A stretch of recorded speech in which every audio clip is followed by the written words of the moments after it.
Esto es Intersecciones, un encuentro semanal para conversar sobre cultura, cine, teatro, música, eventos usuales y experiencias inusuales de los que transitamos por la ciudad.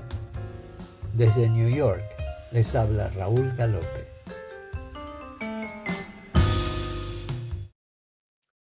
Hola gente amiga, bienvenidos a otro episodio de nuestro podcast.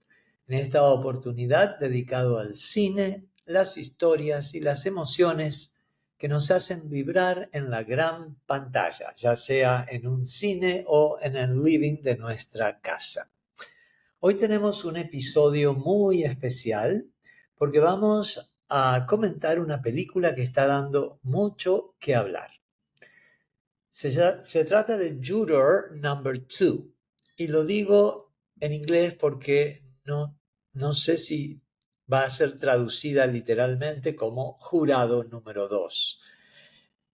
Es una obra que mezcla el drama con el suspenso de una manera que nos deja pensando mucho después de los créditos finales. Y lo mejor es que hablaremos sin spoilers, así que no importa si no la han visto aún. Pero antes vamos a ver el tráiler de la película como para entrar en clima. Ahí va. It was last October. Raining, and I hit something.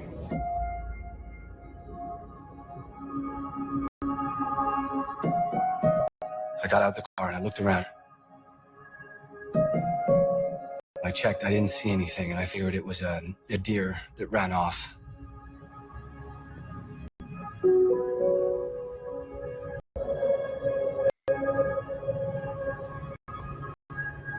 Okay, what's the problem?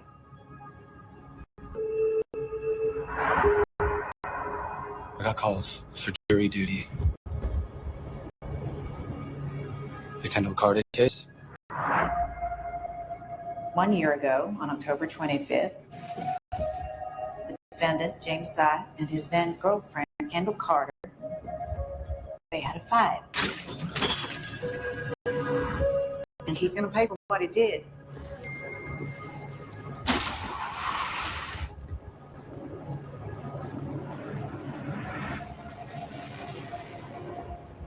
What are you telling me?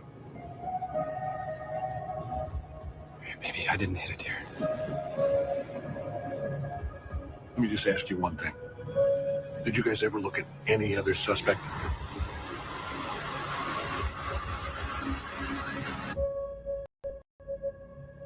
You know what to do.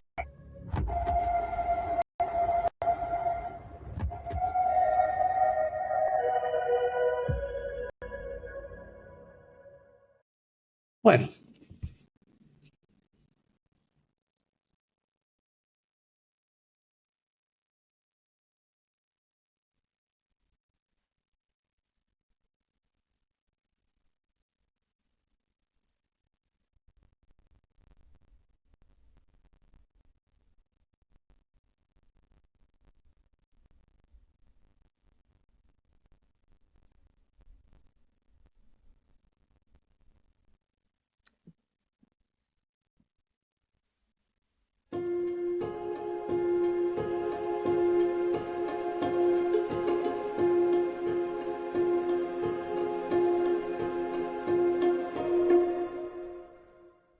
Y ahora sí, vamos a comenzar a hablar sobre Juror Number 2.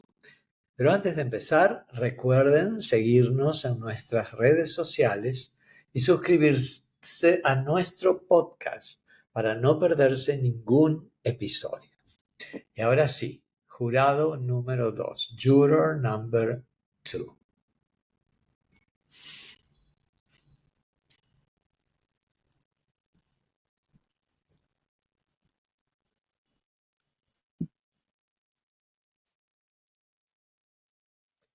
Muy bien. Clint Eastwood, director de esta película, ha producido y ha dirigido esta última realización cinematográfica en sus 94 años. Clint Eastwood tiene 94 años y el 31 de mayo del año próximo va a cumplir 95. Así que bueno, fíjense que nos demuestra que a una edad que muchos consideran avanzada, él todavía tiene mucho que ofrecer en el cine. Este proyecto es una prueba más de su habilidad para contar historias intensas y profundamente humanas. La trama gira en torno a un jurado que mientras participa en un juicio por asesinato, empieza a sospechar que podría tener un papel más personal en el caso de lo que inicialmente pensaba. Desde ahí, la película explora temas como la moralidad, el deber y las decisiones que definen nuestra humanidad.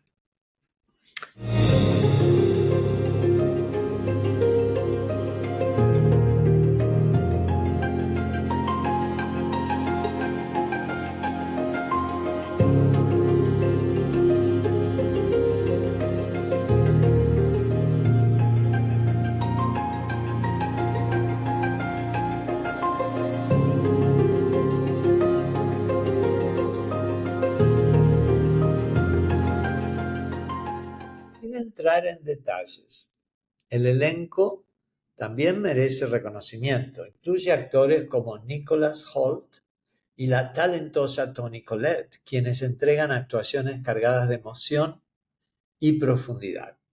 Ambos hacen un trabajo increíble al transmitir los dilemas internos de sus personajes. Y por supuesto, la dirección de Eastwood sella todo con maestría.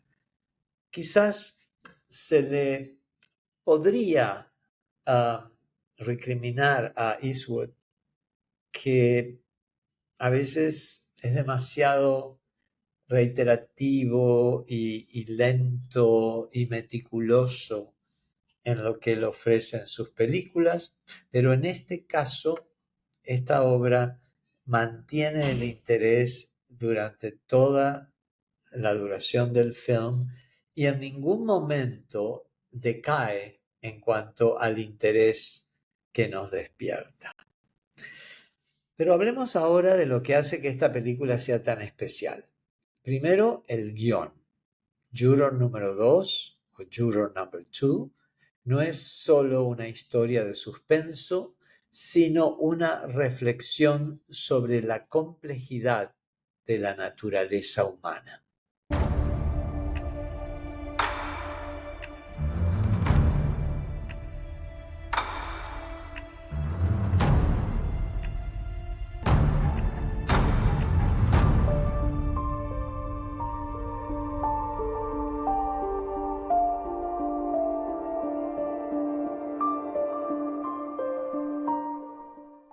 Por un lado tenemos el elemento judicial, que está muy bien desarrollado. La película se mete de lleno en el juicio, mostrando cómo funciona el sistema y las decisiones que cada miembro del jurado debe tomar.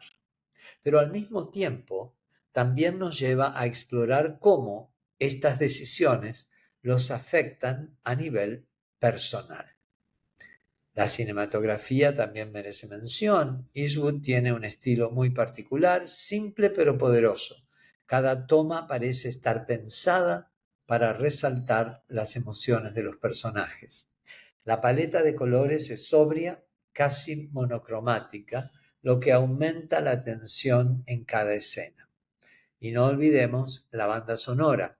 No es intrusiva, pero está ahí en los momentos clave, subrayando las emociones de manera sutil, pero efectiva.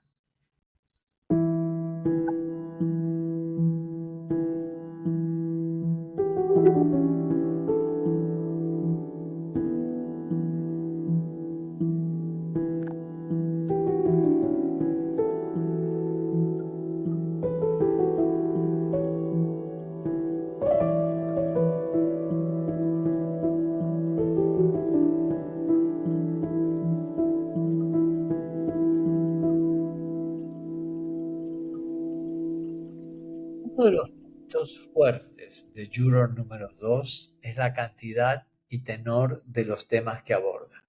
Sin revelar nada crucial, en caso de que no la hayan visto, puedo decir que la película toca cuestiones como la culpa, la búsqueda de redención y el peso de nuestras acciones.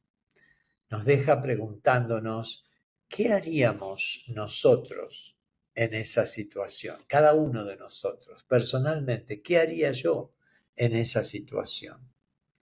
Un aspecto fascinante es el dilema ético que enfrenta el protagonista. La película nos presenta una situación en la que el personaje principal debe decidir entre cumplir con su deber como jurado y enfrentar las consecuencias de sus propias acciones. Es un viaje emocional cargado de tensión y autorreflexión que nos recuerda que no siempre hay respuestas fáciles en la vida. Este conflicto interno está magistralmente desarrollado y es un gran catalizador para la trama, haciendo que como espectadores nos sintamos directamente involucrados en su lucha moral.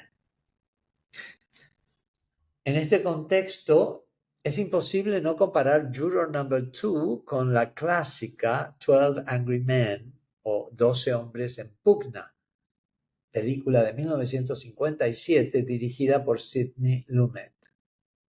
Ambas películas giran en torno al poder y la responsabilidad de un jurado en el sistema judicial, pero abordan estos temas desde perspectivas muy diferentes.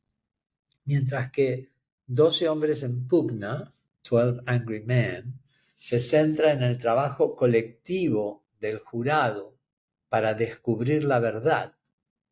Juror Number 2, o jurado número 2, pone el foco en el conflicto interno de un solo miembro del jurado, explorando cómo los dilemas personales pueden interferir en el deber cívico. También 12 hombres en pugna se centra de alguna manera en la cuestión racial, mientras que aquí no es tanto una cuestión racial, sino una cuestión de clase social. Otra diferencia clave es el tono. 12 Angry Men, 12 hombres en pugna, es una película de tensión gradual, un debate racional sobre la justicia, mientras que Juror Number 2 añade un componente de suspenso y autodescubrimiento, haciendo que la experiencia sea más personal e intensa. Ambas, sin embargo, logran capturar la esencia del conflicto humano y la importancia de la moralidad en el contexto judicial. Es una película que no ofrece respuestas fáciles, y eso es lo que la hace tan memorable. A veces el cine no está para resolver preguntas, sino para plantearlas y dejarnos reflexionando. En este caso, Juror Number 2 cumple con creces ese propósito. Así que espero haberles despertado la llama del interés para conseguir Juror Number 2 en la plataforma donde esté disponible o en el cine a donde llegue y que vayan a verla. A mí personalmente me recordó las películas de la década de 1990, que creo yo fue la última década donde el cine era cine. Y eso siempre lo vengo repitiendo desde hace mucho. Yo siempre sostengo que el cine y las películas, que como ustedes saben se llaman películas porque se filmaban en películas de 35 milímetros o de 70 milímetros o 16, Super 8, en fin, pero era una película, un rollo de películas, o también se llamaban cinta porque venían enrolladas como una cinta, ¿verdad? Y así se pasaban por el proyector. Bueno, ese cine, y si bien el método mecánico, ustedes pensarán que no es importante, pero yo sostengo que sí, porque la capacidad de encuadre y la nitidez, el enfoque, el color o el blanco y negro y las proporciones en la pantalla tienen que ver con eso de que es una película. Luego cuando llegó el video o el VHS, luego el video, la digitalización de las imágenes móviles, ya se fue perdiendo ese encuadre que hacía que el cine fuera cine. Y yo creo que si bien los VHS comenzaron en la década del 80, pero bueno, todavía el cine tenía ese empuje. Pero ya en el siglo XXI, el cine se convierte en una videográfica, ya no es película, en mi opinión. Por lo tanto, la estética del siglo XX en cuanto al cine es algo que me produce una cierta nostalgia. Y ahí es donde esta película me recordó a esa estética del siglo XX, sobre todo de los finales del siglo XX. La composición de la imagen, el guión, la actuación, la dirección, la música, todo recuerda al cine de cuando el cine era cine y funcionaba en una sala cinematográfica única, no esos multiplexes que tienen 250 pantallas y mucho olor a popcorn. Bueno, volviendo entonces a Juror Number 2, vamos a concluir con nuestra reseña, pero antes quisiera invitarlos a escuchar un tema musical que nos permita reflexionar. Es un poco el tema que sugiere de alguna manera el trasfondo de esta película. No es de suspenso, porque sí, la película es de suspenso, pero este tema es casi como que nos lleva a ese trasfondo humano que nos deja en cuanto a la ética de hacer bien para el bien común, para prodigar justicia o para beneficiarnos o perjudicarnos de manera individual. Pero bueno, escuchamos el tema y luego seguimos conversando.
era Elise Solberg y el tema que se llama Ode to Bill o Oda a Bill. Un hermoso tema que nos hace pensar y reflexionar sobre las relaciones humanas o sobre el afecto entre los seres humanos. Y viene a cuento de alguna manera con respecto a Juror número 2 o Juror number 2, jurado número 2, porque la esencia, yo creo, además de ser una película de suspenso, una película de drama de corte, una película donde tenemos un juicio, donde hay un asesinato y hay una investigación que lleva a un juicio, donde tenemos este jurado que, como dije antes, empieza a pensar que a lo mejor él tuvo alguna involucración con el hecho, estaba involucrado de alguna manera sin haberse dado cuenta, claro, en el hecho, y eso le produce esta disyuntiva entre proceder de acuerdo a lo que la ética reclama, y sobre todo, obviamente, en un juicio ustedes saben que todo jurado tiene que, si hay una cierta parcialidad o alguna cierta imposibilidad de actuar de manera objetiva, el jurado tiene que excusarse, tiene que reportarlo. O sea, pero generalmente hay que reportarlo antes, no durante, y ciertamente no después. Entonces ahí es donde se da esta lucha interior entre lo que se debe hacer, lo que conviene hacer, lo que cree que puede o no puede hacer y lo que cree que puede traer consecuencias nefastas si lo hace. Pero al mismo tiempo trae consecuencias nefastas si no lo hace. Entonces, esa es la esencia de Juror number 2. Espero que puedan verla, que quieran verla y que la disfruten. Y por supuesto, me dejan saber. Y así llegamos al final de nuestro episodio. Recuerden, esta película no solo entretiene, sino que también nos invita a mirar dentro de nosotros mismos. Si aún no la han visto, los animo a que lo hagan. Es una experiencia que vale la pena vivir en la pantalla, ya sea en el cine o en nuestras casas. Y por supuesto, recuerden que pueden dejarnos sus comentarios y opiniones en nuestras redes sociales. Nos encantará saber qué piensan de Juror number 2 una vez que la vean. Gracias por acompañarnos en este viaje por el cine. Los espero en el próximo episodio. Hasta pronto.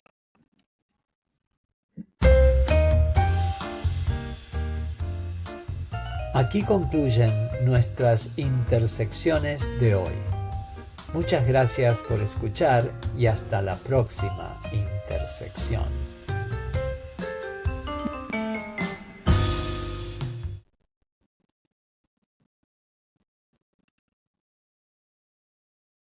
Usuales y experiencias inusuales de los que transitamos por la ciudad. Desde New York les habla Raúl Galope.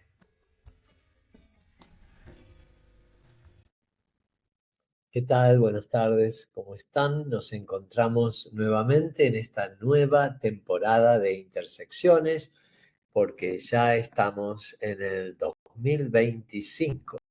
Así que aprovecho para saludar a todos los oyentes y seguidores y desearles un excelente año nuevo. En este primer episodio de la temporada vamos a hablar sobre el periodismo. Y vamos a llamarlo entre titulares y verdades, la metamorfosis del periodismo moderno, porque realmente nos preocupa esta nueva dirección que llevan los medios y de la que somos parte también, pero que bueno, sin reflexión, a veces nos da un poco de miedo de que esto se vaya en direcciones desconocidas.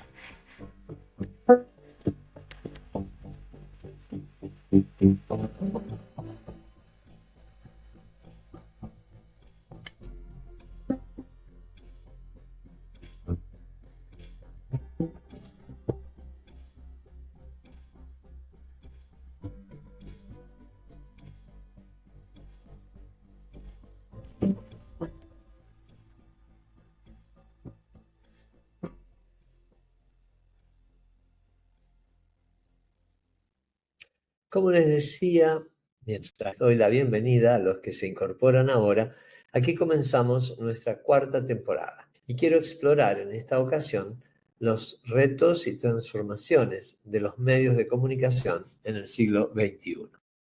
Por eso hoy hablar sobre un tema que afecta a todos, cómo el periodismo ha cambiado en su búsqueda de audiencias, dejando de lado muchas veces la objetividad y la profundidad que lo caracterizaban. Antes, la diferencia entre un periodismo o un periódico serio y un tabloide o la prensa amarilla, como se solía decir, era evidente. Había una clara diferenciación entre lo serio y lo sensacionalista. Hoy esa línea parece haberse desvanecido. La pregunta es, ¿cómo llegamos hasta aquí? Y lo más importante, ¿hacia dónde vamos?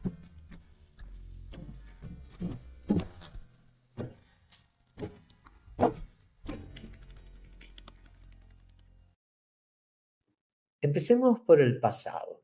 Hace unas décadas existía una diferencia entre la prensa escrita con seriedad y los tabloides sensacionalistas. La prensa tradicional se guiaba por principios como la objetividad, la verificación de datos y la profundidad. Los grandes nombres del periodismo, como The New York Times o El País, se destacaban por su cobertura imparcial, mientras que los tabloides como The Sun o revistas de farándula buscaban vender titulares explosivos. Pero ¿qué pasó después? Internet cambió las reglas del juego. La necesidad de vender ejemplares físicos fue sustituida por el imperativo de conseguir clics. Y ahí es donde comienza nuestra transición hacia el periodismo actual.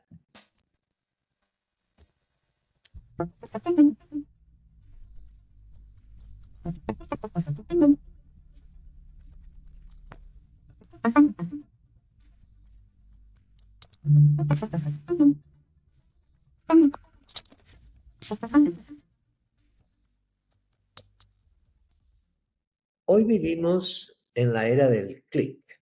Las redes sociales, los buscadores y los algoritmos han transformado el periodismo.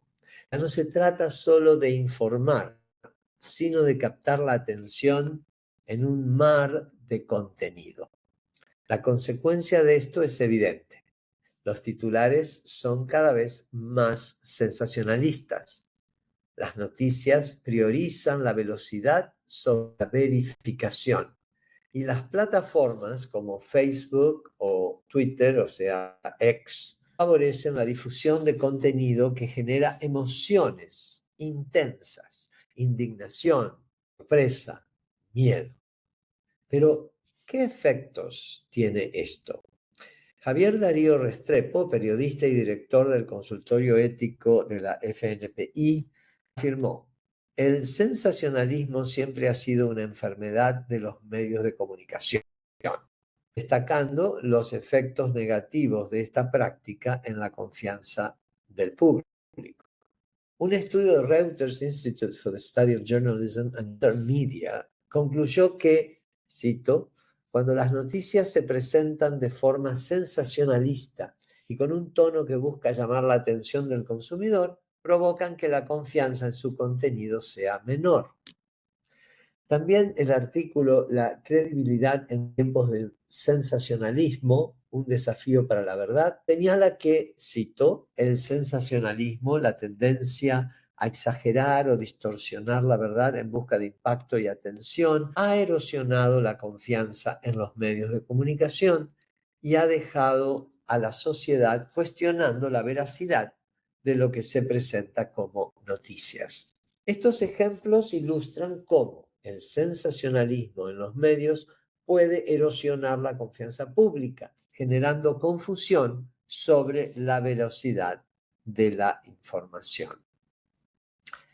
La competencia por captar audiencias no solo afecta a los tabloides, sino también a los medios serios, que ahora tienen que adaptar su estilo para sobrevivir en un mercado saturado.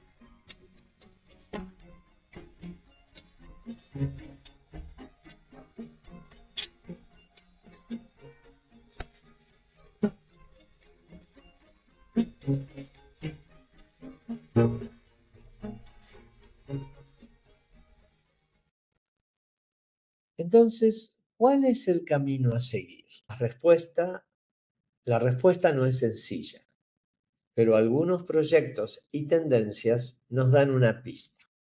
Por un lado, el periodismo independiente está ganando fuerza. Plataformas como Substack permiten que los periodistas trabajen directamente para su audiencia, alejándose de los modelos tradicionales de clics y anuncios. Por otro, el fact-checking y la educación mediática están cobrando protagonismo. Cada vez más personas buscan aprender a diferenciar entre información fiable y noticias falsas. José Cabrera, especialista en redarquía, y ya vamos a hablar en otro podcast sobre este concepto de redarquía, en su artículo La transparencia es clave para el futuro de nuestras organizaciones, enfatiza que la transparencia organizativa es fundamental para generar confianza entre los stakeholders. Además, el Pacto Mundial de la ONU en España resalta que la transparencia empresarial es esencial para el buen gobierno y para alcanzar los objetivos de desarrollo sostenible. Estas posturas también alcanzan a los medios como diseminadores de información y nos dan esperanza de que entonces el futuro del periodismo no está perdido, pero depende de cómo nosotros, como sociedad, decidamos consumir y valorar la información.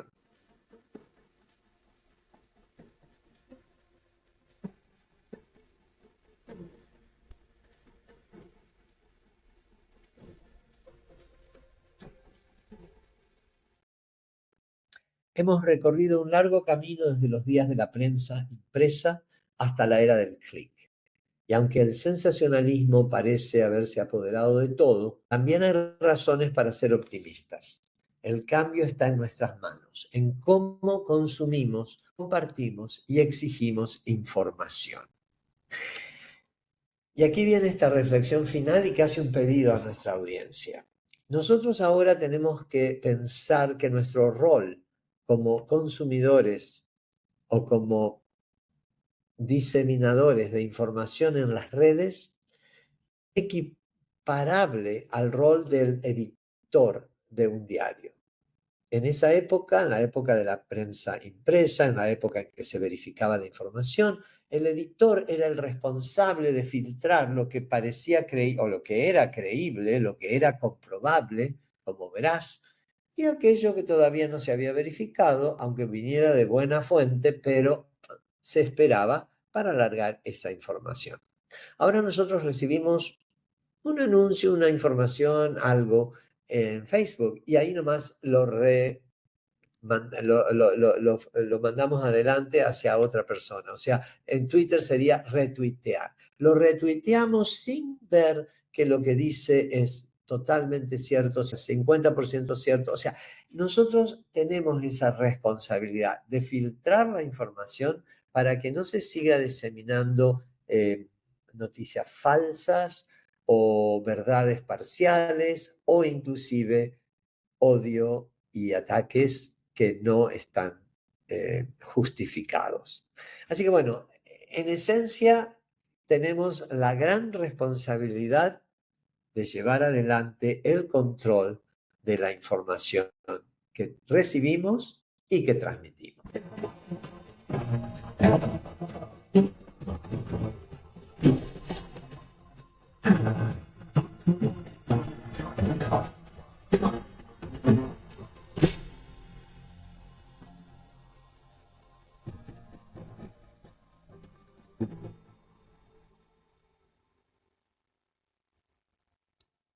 Gracias por acompañarme en este episodio de Intersecciones. Si les gustó, no olviden suscribirse y compartirlo con alguien que también se preocupe por el futuro del periodismo.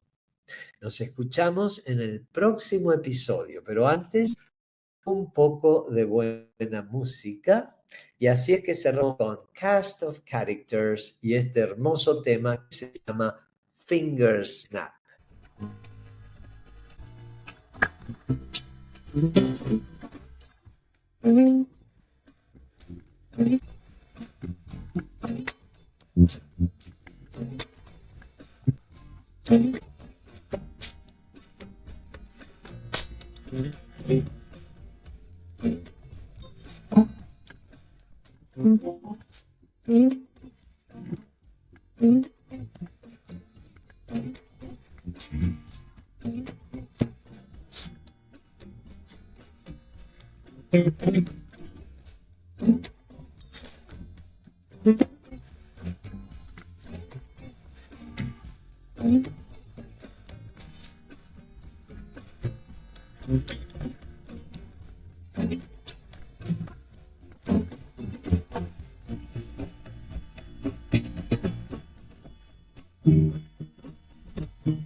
Aquí concluyen nuestras intersecciones de hoy. Muchas gracias por escuchar y hasta la próxima intersección.